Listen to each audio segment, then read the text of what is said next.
have the DocDOC. What is DocDOC? It's a cool name that, remember the problem we had? A lot of fake news, a lot of people getting manipulated with information. So one of the issues is the one that today is very, very easy even to create fake news. The fake news generator.com is a website that actually exists. So we can have like news today. Can you read from there? Yeah? Yeah. Can you read it out loud, please? This Monday, a successful hackathon organized by IPDB in partnership with Ocean Protocol and Jolocom attracts over 300 people. Hackers came from all parts of the world to code for purpose. Yay! Thank you very much. We have 300 people, but here is an example of how easy it is to create fake news. It's actually only 200 characters. Then you have just a link that creates and it goes to a page that says this is fake news, this cannot be published. But that's how easy. You can pick the picture, you can pick the title, and it actually looks like it really comes from an agency. So here's a little bit of the problem.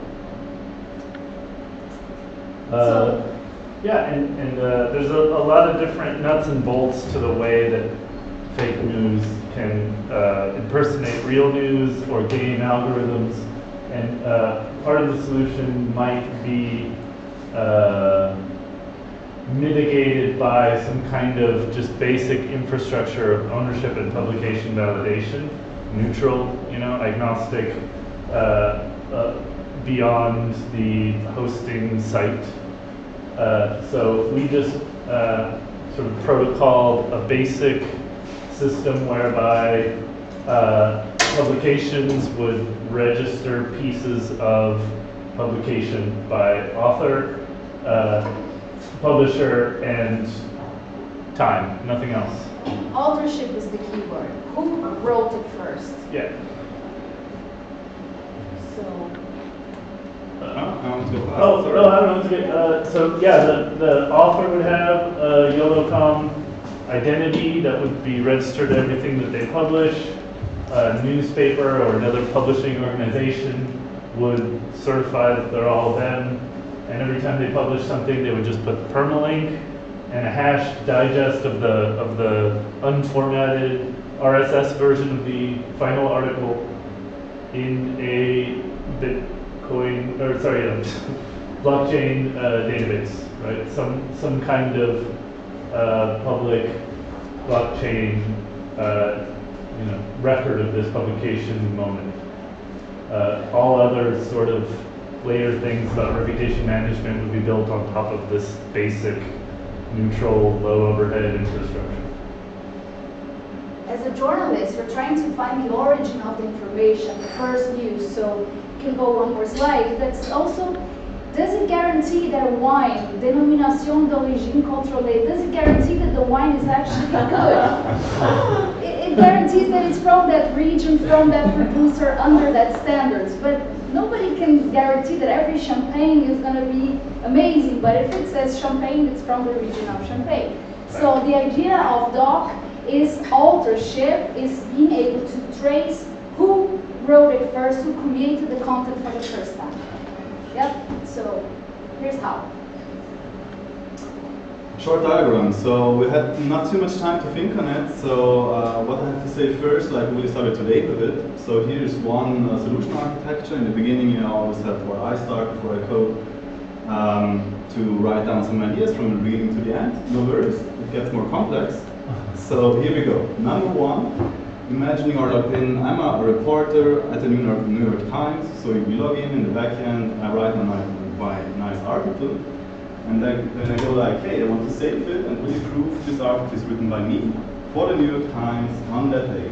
So what the backend website does is to simply generate the QR code, and really the reporter takes his phone at the laptop, scans the QR code, signs it, which is step number 2, and then simply stores it wherever we want. In a distributed way, it's better because everybody can see it.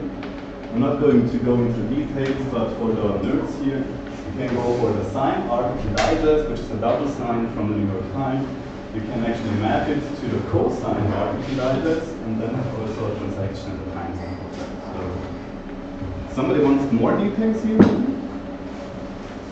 I was assuming that not it's too much, but the product itself on the front end, so when you go on the NewYorkTimes.com, is simply, hey, the website can simply show our nice product logo, which is colored and not grayed out, because the website, NewYorkTimes.com, can simply ask our system, Jolocom system, DocDOC system, a distributed ledger technology, whatever it is, hey, that article which was saved here, like this literal article, which was signed with the QR code saved by my phone in the system, did this article, or was it registered in the system, yes or no?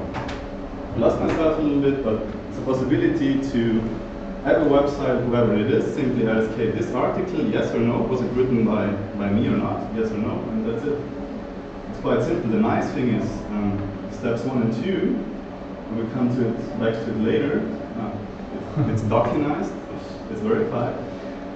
What they have to do is not so much. So I come from the industry, I'm programming for the industry since 15 years kind of thing. So I've seen many CEOs, I've seen many technical people, so what do they have to do? That's the question. So they really want to have verified use. Fake news is a big problem, or for me, kind of, I'm overwhelmed by it. So what they have to do is not too much, like have one A4 page, and Jefferson already almost had this A4 page.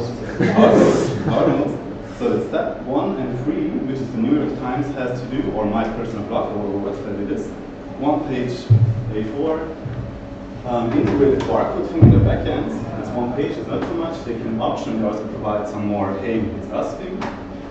And the second thing is to have the logo, whatever it is our logo, another logo, I don't care. Fighting with fake news is quite a good thing to do in general. So integrate the logo on the front end to have like a verified by Twitter-ish per article interface independently from every centralized company. And you're held accountable for what you wrote.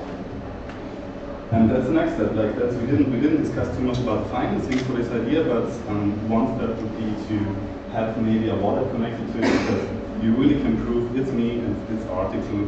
You can, for example, fork the Jolocom app, collaborate on it, and then just do it. And the possibility is quite good. So I'm personally quite happy about the idea. Like so far, somebody had this idea so far. Like when I write an article on WordPress, I save it and then I confirm with my phone. Sorry, I'm nervous. I confirm with my phone. Hey, scan the QR code and then save it. Like nobody so far in this room had the idea. I'm pretty sure on the world this idea existed. I think some people are like, hey, yeah, it can be cool. I think it's cool. And this is just one way to roam. Like, you know, you can pitch a lot of things to CEOs. They will not understand it anyway. So whatever it is. But it's doable. Like this would work, for example. Yeah. It's blockchain agnostic, but we did some tests, right, in the YOLO chain. We did some tests in YOLO chain. You can also have it in a centralized system. It doesn't make sense for the use case. Yeah, basically we signed the message for the content with the Jolocom identity. So, and then the next step would be to publish it to the blockchain. But the idea is that when you open your browser extension, so it checks this information that is embedded when you scan like the article, and then you save it, will embed this information, who is the author and public and the ID. And with that, the extension will go and fetch the identity of the writer. So we thought about many solutions, but one of the solutions would be like to bring like an image of the author, like name and some other attributes. Contact endpoint, homepage. Yeah, and of course we have these claims that are already integrated in the Jolocom platform that you can, for example, New York Times can ensure that this reporter, this journalist works for them. You can have any other claims like he went to journalism university and so on. What was exciting about using the YOLO chain? Like, I think it's very simple at the end. Of course we had to hack a lot of stuff. At the end I had like a problem in my extension working with Webpack, But Natasha, thank you for helping us on the way. It was very funny. Yes, I think it's very possible to implement it, and it's very simple at the end, the implementation. So just to point it out, so step 1 and 2 just uses the Jolocom lib, a little bit of additional code, and then you can do it. Any more last comments, Luana, our journalist? I mean, there's places this could be expanded upon. There's things that could be more complex about it. Things could be built into it to scaffold more complex reputation management or traceability. But the basic concepts kind of self-evident. There's a couple different applications we didn't mention, like academic publication as opposed to journalism, or other kinds of government or political publication, or plagiarism. The timestamp ability, timestamp functionality built into the blockchain transaction could be helpful in various kinds of traceability. But yeah, that's the main thing. I think that, yeah, that's just before I open for Q&A, it's one of the things we discussed, plagiarism. Anybody can just go register, and then 2 minutes later someone can copy and register as well, and you're going to generate a new public key for pretty much the same content. The only thing that guarantees is that the first timestamp is the first original creator. So again, it's based on the source of origin. Guys, questions?